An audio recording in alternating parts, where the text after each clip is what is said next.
¿Alguna vez nos ha pasado? Reaccionar antes de pensar, dar un salto por un susto antes de saber qué lo ha provocado, o soltar algo en un arrebato de ira y arrepentirnos al segundo. Todos hemos estado ahí, en esos momentos en los que una emoción parece tomar el control por completo. Bueno, pues hoy vamos a meternos de lleno en la ciencia que hay detrás de ese impulso, de ese reflejo que nos hace sentir mucho, mucho antes de que nuestra mente racional tenga tiempo de decir nada. Y ojo, que este dilema no es para nada nuevo. Fíjate, hace más de 2000 años el mismísimo Aristóteles ya lo clavó. Describió a la perfección lo fácil que es sentir y lo increíblemente difícil que es manejar esa emoción. Esta cita va a ser la piedra angular de nuestro análisis de hoy, ese pulso eterno entre lo que sentimos y lo que pensamos. Para entender bien este pulso, vamos a empezar fuerte, con un ejemplo extremo. Un caso donde la emoción no solo gana la batalla, sino que directamente arrasa con todo y toma el control absoluto de la mente. Vamos a hablar de lo que se conoce como el secuestro emocional. Nuestra historia nos lleva a 1963. El protagonista es Richard Robles, un delincuente habitual, adicto a la heroína y totalmente desesperado por dejarlo. Tenía un plan que en su cabeza era perfecto, un último robo para pagar deudas y empezar de cero. Todo estaba calculado, ¿eh? Un golpe limpio, sin violencia. Pero claro, el plan se torció. Una de las víctimas le dijo que se quedaría con su cara y que no pararía hasta que la policía lo encontrara. En ese preciso instante, el plan racional de Robles se hizo humo. El pánico, la rabia, tomaron el control de una forma brutal, primitiva, y lo llevaron a cometer un acto de una violencia terrible, del que según él no tuvo ningún control consciente.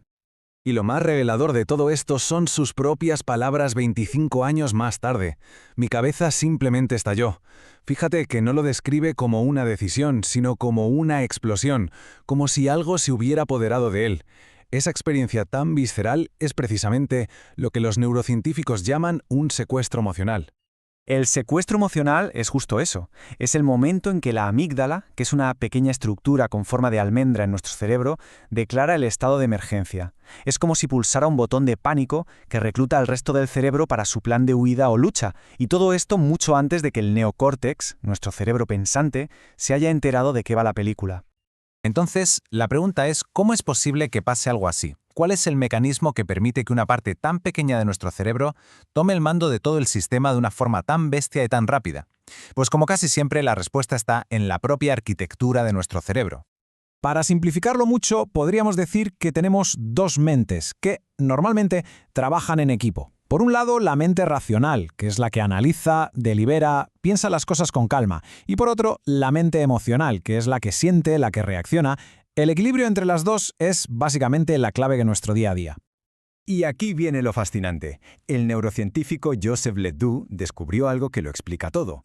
Cuando percibimos algo, la información no va por un solo camino. Una parte va por la autopista principal hacia el cerebro racional para un análisis detallado, pero a la vez, una pequeña parte de esa señal toma un atajo, una especie de vía de servicio neuronal, que va directa a la amígdala.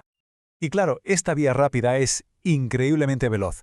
La amígdala puede recibir la señal y empezar a reaccionar en menos de 100 milisegundos. Eso es más rápido que un parpadeo. Es una respuesta de emergencia que se activa antes incluso de que seamos plenamente conscientes de lo que está pasando. Reaccionamos antes de saber a qué estamos reaccionando. En esta tabla se ve el contraste de una forma brutal. La respuesta emocional es nuestro sistema de supervivencia. Es rapidísima, automática y su única función es ponernos a salvo. La respuesta racional, en cambio, es más lenta, necesita pensar, busca el contexto. ¿Por qué sentimos antes de pensar? Pues porque evolutivamente era mucho más útil reaccionar al instante a la sombra de un depredador que pararse a analizar si era un tigre o solo un arbusto.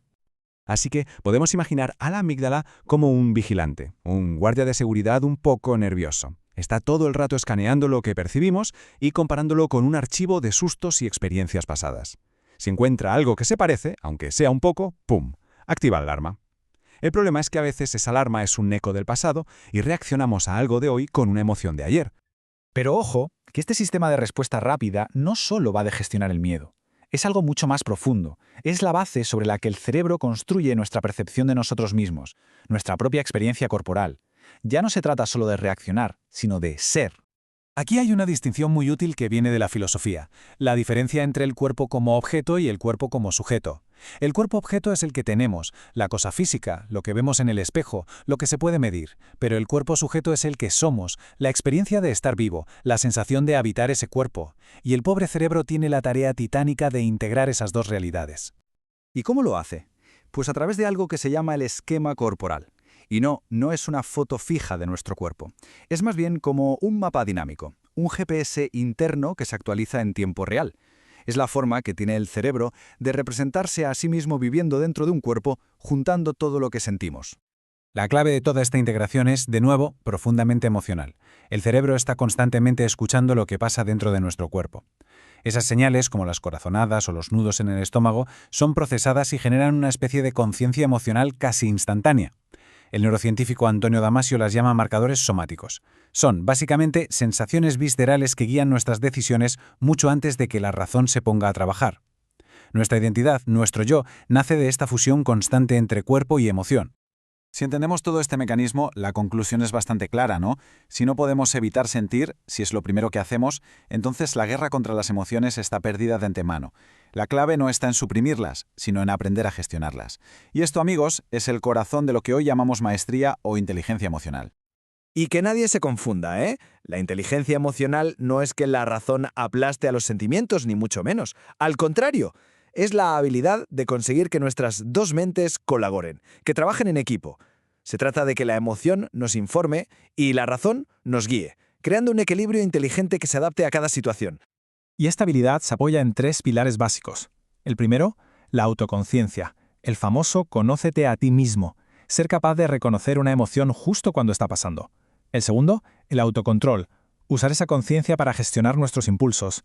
Y el tercero, la empatía, la capacidad de reconocer esas mismas señales en los demás, que es la base de cualquier relación humana. Y con esto cerramos el círculo y volvemos al principio, a nuestro amigo Aristóteles. El objetivo de la maestría emocional no es vivir sin pasión, sino encontrar el equilibrio. Es esa habilidad de sentir la emoción correcta, con la intensidad correcta, en el momento correcto y por el motivo correcto. Es al final alcanzar esa sabiduría que Aristóteles nos planteó hace tantísimos siglos. Al final nuestro cerebro está cableado para que el primer impulso venga del corazón, de la emoción. La mente racional siempre llega un poco más tarde. Sabiendo esto, la pregunta no es si podemos evitar sentir, sino cómo podemos aprender a navegar esa primera ola emocional. Y la gran pregunta que queda en el aire es, ¿quién está realmente al mando? Quizás la respuesta no sea ni el corazón ni la cabeza por separado, sino la inteligente colaboración entre los dos.